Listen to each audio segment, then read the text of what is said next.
बिस्मिल्लाहिर्रहमानिर्रहीम। मेरे काश्तकार भाइयों, अस्सलाम वालेकुम। मैं हूं आपका मेज़बान प्रोफेसर राना नेमत। आज मैं आपको अगेती कपास के बारे के अंदर कुछ चीज़ें बताऊंगा कि जो प्रॉब्लम इस वक्त अगेती कपास पे आए हुए हैं। मसलन एक प्रॉब्लम अगेती कपास पे ये आ रहा है, यानी फरवरी काश्त के ऊपर, कि वो अब आके रुक गई है, यानी आगे वो फोट नहीं कर रही और उसने फल ले लिया है, लेकिन अब वो रुकी हुई है। अब इसका हमने क्या करना है?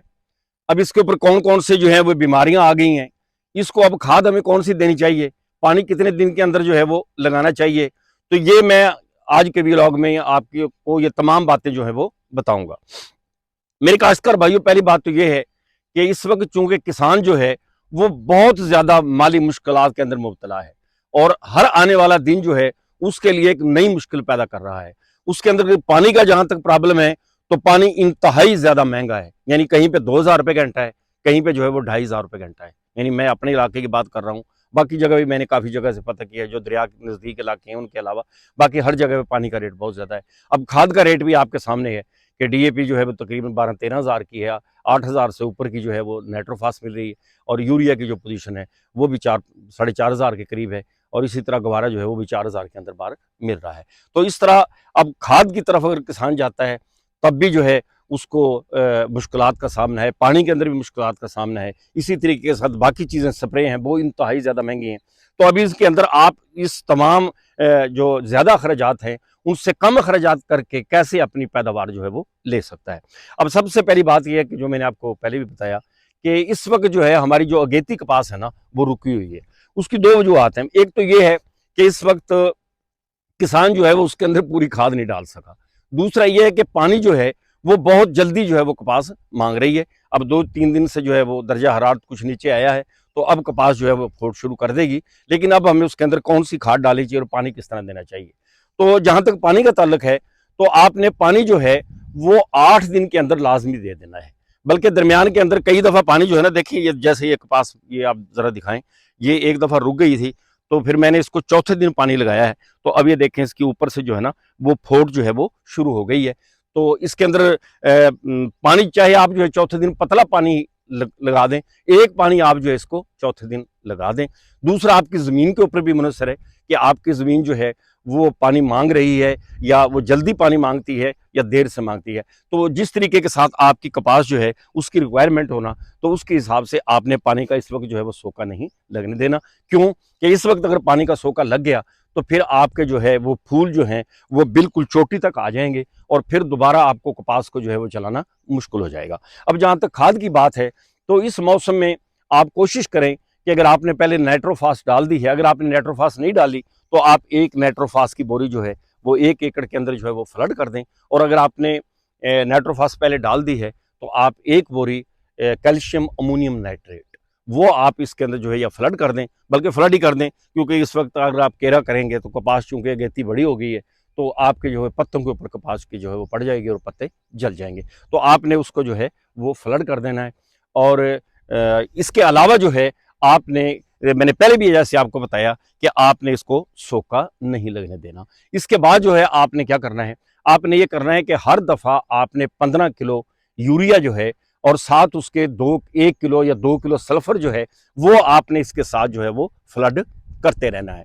इसके अलावा अगर आपके पास ज्यादा रुकी हुई है ना, तो आपने स्प्रे जो है, स्प्रे के अंदर आपने जिब्रालिक एसिड, यानी आपने जिब्रालिक एसिड जो है वो जिब्रेक्स के नाम से मिलता है, कैंजो का, वो 300 रुपये का वो आ रहा है। जो जहानिया के हमारे काश्तकार है, वो आप जो है कम्बो ब्रादर जहानिया के पास से जो है स्प्रे की दुकान है, वहाँ से आप ले सकते हैं। वहाँ से 300 रुपये की जो है 10 ग्राम की एक वो पैकेट मिलता है। वो आप 2 पैकेट जो है जिब्रालिक एसिड के जो है जिब्रेक्स के, आपने वो 1 एकड़ के ऊपर जो है वो स्प्रे कर देने हैं। तो इस तरह आप देखेंगे कि 4-5 दिन के बाद आपकी कपास जो है वो इंशाल्लाह नए शगुफे जो है वो शुरू कर देगी, और आपकी कपास जो है वो चल पड़ेगी। अब जहां तक इसकी बीमारियों का ताल्लुक है, तो अब इसकी बीमारियों के अंदर अब तक जो है वो, अगर आपने एक बात मैं बतानी भूल गया, आपने इसके अंदर खाद की मिकदार ज्यादा नहीं रखनी। क्योंकि अगर आपने खाद की मिकदार ज्यादा रख ली तो आपकी जो रंग है आपकी कपास का वो ज़्यादा गहरा सब्ज हो जाएगा और उसके ऊपर सफ़ेद मक्खी का हमला हो जाएगा। अगर सफ़ेद मक्खी का हमला हो गया तो फिर उसके बाद सफ़ेद मक्खी को कंट्रोल करना ज़रा महंगी दवाई है, वो भी मैं आपको बताता हूँ, वो मुश्किल हो जाएगा। तो इसलिए आपने आहिस्ता आहिस्ता इसको चलाते रहना है। ये फल भी साथ साथ अब इंशाल्लाह लेगी, क्योंकि पहले थोड़ी सी जो है गर्मी की वजह से इसके अंदर जो है वो केरे का मसला आया है कि जो फूल गुड्डियाँ जो है उसकी वो गिरी हैं। अब इंशाल्लाह ताला आगे वो नहीं गिरेंगी। तो इस तरह आप जो है इसको ये पानी और खाद से मैनेज कर सकते हैं। और जहाँ तक अब है मामला इसका कि इस पे बीमारियाँ कौन कौन सी आ रही हैं, तो इसके ऊपर जो है वो डस्टी बग की बीमारी मुख्तलिफ जगह पे आई हुई है।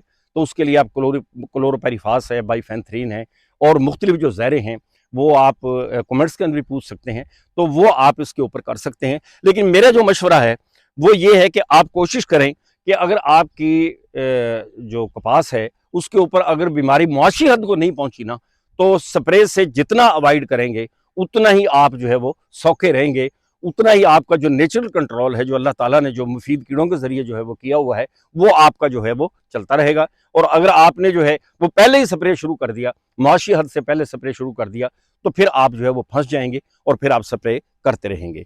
अब इसके ऊपर जो है सफ़ेद मक्खी का भी मैंने देखा है कि जहाँ पे कपास ज़्यादा कंजेस्टेड है और उन्होंने नज़दीक नज़दीक लगा दिया, क्योंकि इसका फासला 1.5 से 2 फुट होना चाहिए।